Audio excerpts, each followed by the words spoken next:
off that way. It's a four-way camera. Yeah, Rusk has a four-way. If somebody really got hurt, they're gonna have to do a whole investigation and all that before you like do that. Let me.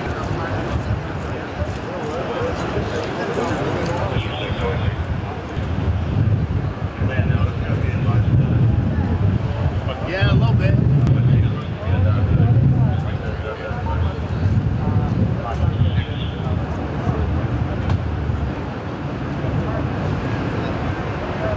Y'all got construction over there? I guess you'll go home, right?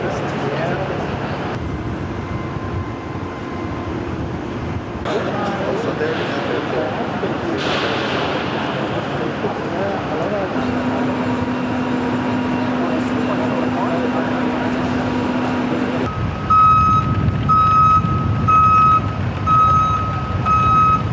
Brent Taylor with the Houston Fire Department. I'm the communications director. It's BRENT TAYLOR. So I'm going to put my phone on silent, and then I'm going to say at 12:19 today, HFD was dispatched here to the intersection of Main and Rusk in downtown. It was initially dispatched as an investigative high-rise incident. When our first crews got out here, they saw the scaffolding and the concrete, and so they updated it to a rescue call. We spoke with the supervisor, the construction company supervisor who was on scene, and he advised that there were possibly people who might have been trapped in the collapse. So at that point, we searched the entire building. There's 10 floors, I believe, and we searched the whole thing. Went up and down. We found one person who was in the elevator that's on the outside of the building that they were using to go up and down. And everyone else was accounted for and able to escape the building under their own strength. Preliminarily, it looks like a piece of concrete from about, I believe it's like the 8th floor. Looks like a piece of concrete of some sort fell and landed on that elevator box down on the bottom, and that's what caused the mess, the collapse.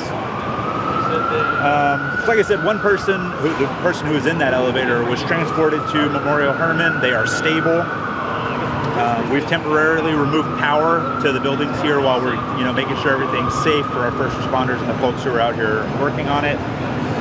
There are some concerns with the counterweight on that elevator, the big yellow thing at the very top there. There are some concerns with the cable and the structural integrity. So before they start pulling everything down, they're going to make sure that they can get that secured because they don't want it falling and causing more issues. That's all I've got right now. One person stuck in the elevator? There was one person in the elevator, yes. The elevator was coming down and he was getting off the elevator when the concrete fell. Where was the concrete? Was it attached to? They were working, and I don't know specifically what work they were doing, but it was where the crane arm is going in, that's where the concrete came out. Was it like a ledge they were standing on? I don't know.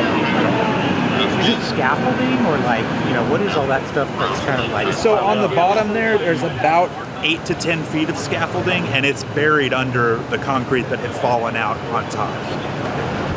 And there's that truck that they're using with the outriggers and things like that. That actually moved, like the force of the collapse actually pushed that truck over about a foot.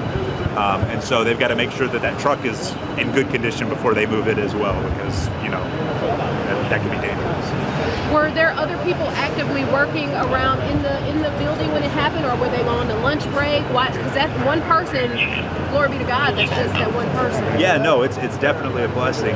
There were other people, and when we got out here, we made contact with the crew supervisor, and he's the one who informed us that there might have been some people trapped, and so we made entry to the building and searched the whole building, and that's when we found that everyone was able to escape, except for the one who was in the elevator. What type of construction project or renovation project is this? I won't have that information. It looks like the light rail's disrupted. Can you talk to about that a little bit? It's not running, right? No, and this intersection is actually where, this from my previous life, but you've got the green and purple lines that run this way, and then the red line runs the other way. And so in this immediate area, you probably are going to see some rail delays, and possibly if they have to do a bus replacement service or something like that, you may see that as well.